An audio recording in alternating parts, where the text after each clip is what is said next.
예수님이라면 어떻게 했을까? 만약에 이 질문에 대한 대답이 잘 나오지 않는다면요, 한번 예수님과 여행을 떠나보시길 바랍니다. 여러분들이 사복음서를 읽으면서요, 예수님의 손을 꼭 붙잡고 예수님이 가신 길을 한번 같이 쭉 걸어가 보시길 바랍니다. 그렇게 쭉 걸어가 보신 후에, 예수님의 말씀을 읽으신 후에 예수님의 가르침을 생각하며 그분이 하실 선택을 바로 여러분의 생활에서 해보시길 바랍니다. 그것이 바로 하나님을 제대로 사랑하는 길입니다. 오늘 아침 우리 다 함께 요한복음 5장 40절에서 42절 말씀 보겠습니다. 우리 함께 한 목소리로 읽어보도록 하겠습니다. 시작. 그러나 너희는 생명을 얻기 위해 내게 오기를 원치 아니하는도다. 나는 사람들에게 존귀를 받지 아니하노라. 다만 내가 너희를 알거니와 너희에게는 하나님을 향한 사랑이 너희 속에 없느니라. 오늘 말씀 주제는 나는 하나님을 제대로 사랑하는 삶을 살고 있나요? 나는 하나님을 제대로 사랑하는 삶을 살고 있나요? 형제자매님들, 예수님께서는 다음의 명령이 제일 큰 명령이라고 말씀하셨죠. 선생님이요, 율법에서 큰 명령은 무엇이니까 하매 예수님께서 그에게 이르시되 너는 내 마음을 다하고 혼을 다하고 생각을 다하여 주 내 하나님을 사랑하라. 이것이 첫째가는 큰 명령이요, 둘째 명령은 그것과 같은 것으로서 너는 내 이웃을 내 자신과 같이 사랑하라 이니라.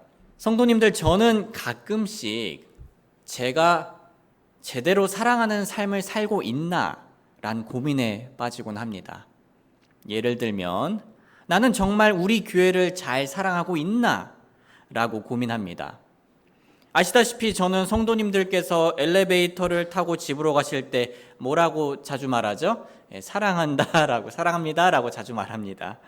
하지만 제가 그렇게 입술로 사랑한다고 말하는 것과 제대로 교회를 사랑하는 것에는 분명 큰 차이가 있습니다.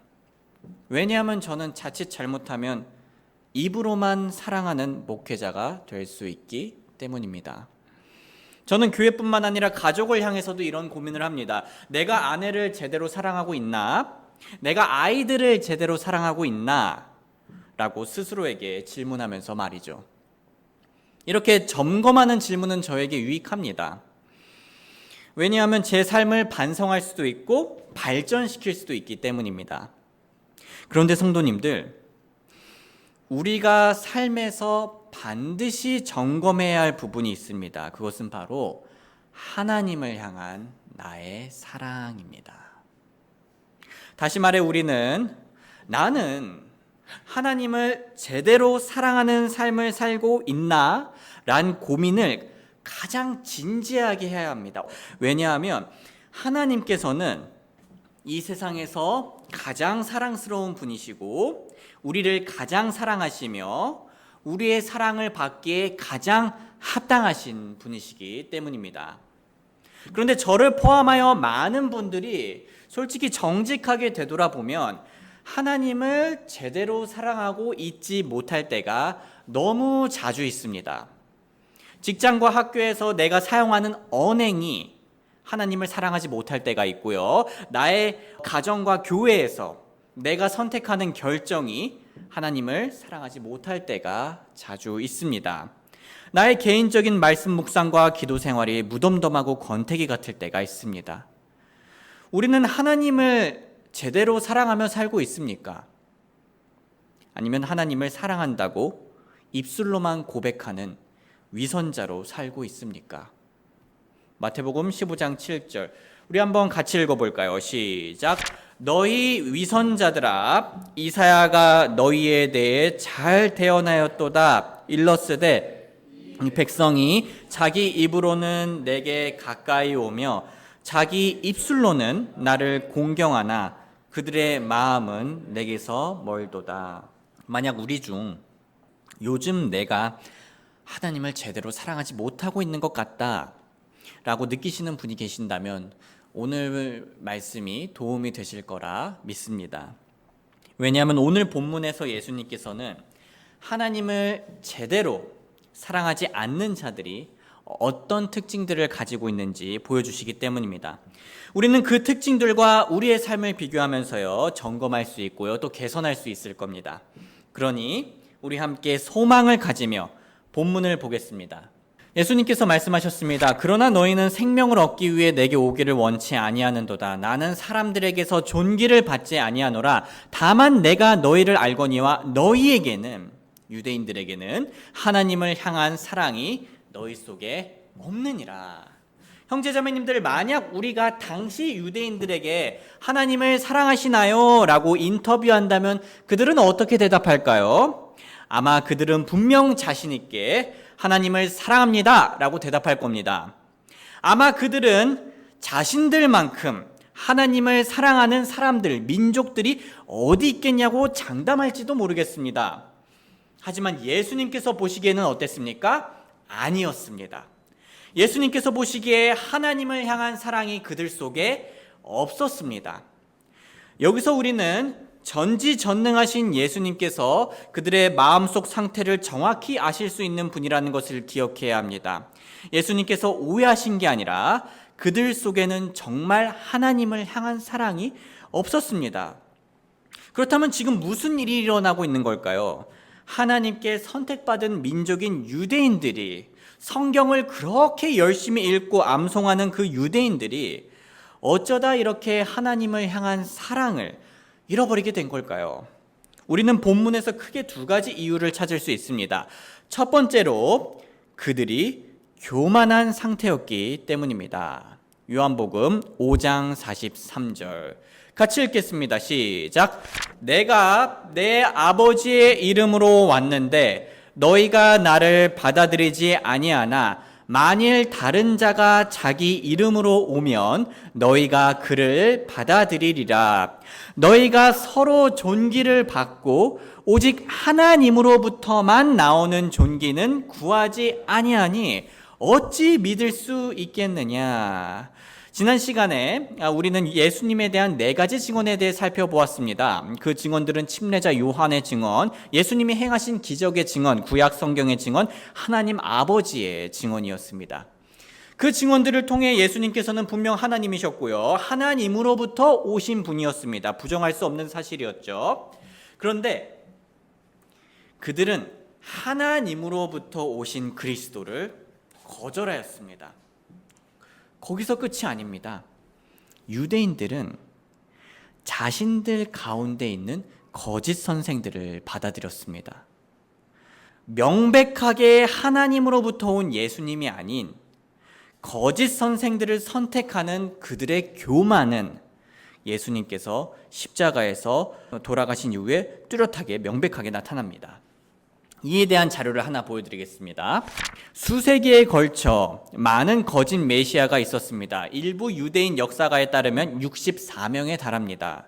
1세기 유대인 역사가 요세푸스는 로마에 대한 유대인의 반란, 서기 66년에서 70년을 앞두고 거짓 메시아가 늘어났다고 기록했습니다. 60년 후 또 다른 메시아 사칭자인 시몬 바르 코우바가 등장했습니다. 당시 가장 존경받던 랍비 아키바조차 바르 코우바를 메시아로 믿었지만 그의 반란이 로마군에 의해 진압되어 유대 민족에게 재앙적인 결과를 가져올 때까지 그는 메시아로 믿었습니다. 정리하자면 유대인들은 분명 자신들이 하나님을 믿고 사랑한다 고백하는 민족이었습니다. 하지만 실상은 그렇지 못했습니다. 왜냐하면 유대인들은 교만하였기 때문입니다. 그들의 교만을 우리가 어디서 발견할 수 있습니까? 그들은 겸손히 하나님의 독생자 예수님을 받아들이지 않았고요, 오히려 교만하게 그들은 그들이 보기에 좋은, 그들이 듣기에 좋은, 그들이 원하고 선호하는 거짓 메시아를 떠받들었습니다. 그런데 유대인들이 하나님을 제대로 사랑하지 못했던 이유는 교만만 있던 게 아닙니다. 두 번째 이유가 있습니다. 그들은 하나님을 제대로 사랑하지 못했습니다. 왜냐하면 그들은 성경 말씀을 바르게 이해하지 않았기 때문입니다. 요한복음 5장 45절에서 47절 우리 함께 읽어보겠습니다. 시작. 내가 너희를 아버지께 고소하리라고 생각하지 말라. 너희를 고소하는 자가 있으니 곧 너희가 신뢰하는 자 모세니라. 너희가 모세를 믿었더라면 말을 믿었으리니 그는 나에 대하여 기록하였느니라. 그러나 너희가 그의 글도 믿지 아니하거든 어찌 내 말들을 믿겠느냐 하시니라. 성도님들, 만약 유대인들이 모세를 정말 믿었다면 그들은 예수님을 믿었을 겁니다. 왜냐하면 모세는 예수님을 가리키는 것들을 기록하였기 때문입니다. 예를 들면 오순절 또는 만나, 반석, 희생제사, 대제사장 등 예수님을 가리키는 그림자들이 많이 있었습니다. 특히 모세의 율법은 예수님을 가리키는 거였습니다. 왜냐하면 그 누구도 율법을 완벽히 지킬 수 없었기 때문입니다. 즉 율법의 목적은요, 이런 사람의 한계 또 부족함을 깨닫게 해주고요, 사람의 죄를 깨닫게 해주고 예수님이란 구원자가 필요하다는 것을 알려주는 것이었습니다. 갈라디아서 3장 24절은 이렇게 얘기하는데요. 같이 읽겠습니다. 시작. 그런즉 율법은 우리를 그리스도께로 인도하는 훈육 선생이었으니 이것은 우리가 믿음으로 의롭게 되게 하려 함이라. 율법의 행위로 누구도 구원받을 수 없다는 것을 알려줌으로써 율법은 그리스도께로 인도하는 훈육 선생이었습니다. 하지만 유대인들은 이런 율법의 핵심을 외면한 것입니다. 오히려 그들은 어떻게 했습니까? 율법을 보며 행위를 통한 구원을 추구했습니다. 즉 율법 앞에서 정직하게 자신들의 부족함을 인정하기보다는요, 자신들의 의를 세우려는 것이었습니다. 이것은 그들의 양심과 현실을 부정하는 그릇된 해석이었던 거죠. 그래서 성경은 이런 잘못된 생각을 바로잡기 위해 다음과 같은 말씀을 합니다. 갈라디아서 3장 10절, 율법의 행위에 속한 자들은 다 저주 아래 있나니 기록된 바 율법책에 기록된 모든 것을 행하기 위하여 항상 그것들 가운데 거하지 아니하는 모든 자는 저주받은 자니라 하였느니라. 그러므로 율법의 행위로는 어떤 육체도 그분의 눈앞에서 의롭게 될 수 없나니 율법의 목적은 뭐죠? 율법으로는 죄를 알게 되느니라. 정리하자면 유대인들이 정말 열린 마음으로 그리고 정직하게 모세의 기록들과 예수님을 비교해 보았다면 그들은 예수님께서 메시아라는 사실을 쉽게 깨달을 수 있었습니다. 하지만 그들은 자신들의 의를 내세우며 자신들의 잘남을 내세우며 율법이 인도하는 예수님이 아닌 율법의 행위를 통한 구원을 고집하였습니다. 성도님들, 이런 유대인들이 결국 예수님께 어떤 짓을 저질렀죠? 사도행전 2장 23절, 그분께서 하나님의 정하신 계획과 미리하심을 통하여 넘겨짐에 너희 유대인들이 그분을 붙잡아 사악한 손으로 십자가에 못 박아 죽였으나. 자, 유대인들은 그들의 교만과 성경 말씀을 잘못 이해함으로 하나님의 독생자 예수님을 십자가에 못 박아 죽였습니다. 예수님께서 그들을 향해 하나님을 향한 사랑이 없다고 말씀하신 것은요, 참으로 그들의 상태를 정확히 파악하셨던 겁니다. 하나님의 독생자를 핍박하는 이런 악한 행위 속에서 어떻게 하나님을 향한 사랑을 찾을 수 있겠습니까? 당시 유대인들이 아무리 입술로 하나님을 사랑한다 고백했을지 몰라도 그들은 하나님을 제대로 사랑하는 삶을 살지 않았던 겁니다. 형제자매님들, 지금까지 유대인들의 잘못을 하나씩 짚어보았는데요. 저는 오늘 말씀을 단순히 유대인들의 잘못을 지적하는 것으로 마치고 싶지 않습니다. 이 말씀이 기록된 이유 중 하나는 우리가 우리의 삶을 되돌아보고 같은 실수를 저지르지 않기 위함입니다. 형제자매님들, 오늘 솔직히 질문해 보기를 원합니다. 저도 저한테 질문을 해볼게요. 우리는 하나님을 제대로 사랑하는 삶을 살고 있나요? 만약 내가 요즘 하나님을 제대로 사랑하지 못하는 것 같다면, 그리고 나의 양심이 지금 조금이라도 찔린다면 좋은 시작입니다. 왜냐하면 우리는 오늘을 계기로 문제를 파악하고 더 나아질 수 있기 때문입니다. 그러니 이번 기회에 오늘 우리 함께 더도 말고 덜도 말고 두 가지 정도를 점검해 보기를 원합니다. 첫 번째로, 혹시 우리는 교만에 빠져 있진 않습니까? 내 실생활에서 내가 교만한지 어떻게 확인할 수 있을까요? 그건 바로 내 일상생활에서 예수님을 선택하는 게 아니라 내 자신의 지혜를 선택하고 있지는 않은지 점검해 보면 됩니다. 아니면 더 심각하게 유대인들이 마치 예수님 외에는 다른 모든 거짓 선지자들을 받아들인 것처럼 우리는 혹시 예수님을 제외한 모든 주변 사람의 말에 귀를 기울이고 있지는 않나요? 사랑하는 형제 자매님들, 우리를 구원하신 하나님을 정말 제대로 사랑하고 싶으시다면 예수님이라면 어떻게 했을까라고 고민해 주시길 바랍니다. 직장에서 화가 나는 일이 생길 때, 학교에서 죄의 유혹이 올 때, 가정이나 교회에서 슬픈 일이 올 때, 내 삶에 위협이 올 때, 진로와 결혼과 미래를 준비할 때 예수님이라면 어떻게 했을까라고 꼭 스스로에게 겸손히 질문해 보시길 바랍니다. 예수님이라면 어떻게 했을까? 만약에 이 질문에 대한 대답이 잘 나오지 않는다면요, 한번 예수님과 여행을 떠나보시길 바랍니다. 여러분들이 사복음서를 읽으면서요, 예수님의 손을 꼭 붙잡고 예수님이 가신 길을 한번 같이 쭉 걸어가 보시길 바랍니다. 그렇게 쭉 걸어가 보신 후에 예수님의 말씀을 읽으신 후에 예수님의 가르침을 생각하며 그분이 하실 선택을 바로 여러분의 생활에서 해보시길 바랍니다. 그것이 바로 하나님을 제대로 사랑하는 길입니다. 두 번째로 우리가 혹시 오해하고 있는 성경 말씀은 없는지 살펴보시길 바랍니다. 왜냐하면요, 잘못 배운 교리가 하나님을 제대로 사랑하지 못하는 원인일 수 있기 때문입니다. 우리가 잘못 배울 수 있는 교리들은 여러 가지가 있겠지만 대표적인 예로 오늘 본문에 나온 것처럼 선한 행위에 대한 교리를 잘못 이해할 수 있습니다. 선한 행위. 우리들은 행위로 구원받는 게 아닙니다. 그것은 유대인들이 범했던 실수였죠. 우리들은 분명 믿음을 통해 은혜로 구원을 받았습니다. 에베소서 2장 8절에서 9절 같이 읽겠습니다. 시작. 너희가 믿음을 통해 은혜로 구원을 받았나니 그것은 너희 자신에게서 난 것이 아니요 하나님의 선물이니라. 행위에서 난 것이 아니니 이것은 아무도 자랑하지 못하게 하려 함이라. 아멘. 그런데 형제 자매님들, 우리가 이 선한 행위에 대해서 또 다른 극단에 빠지면 안 됩니다.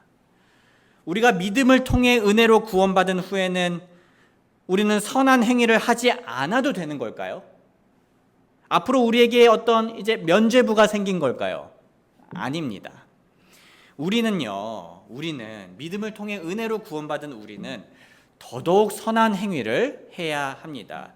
사실 이런 선한 행위는 우리가 구원받은 목적들 중 하나이기도 합니다.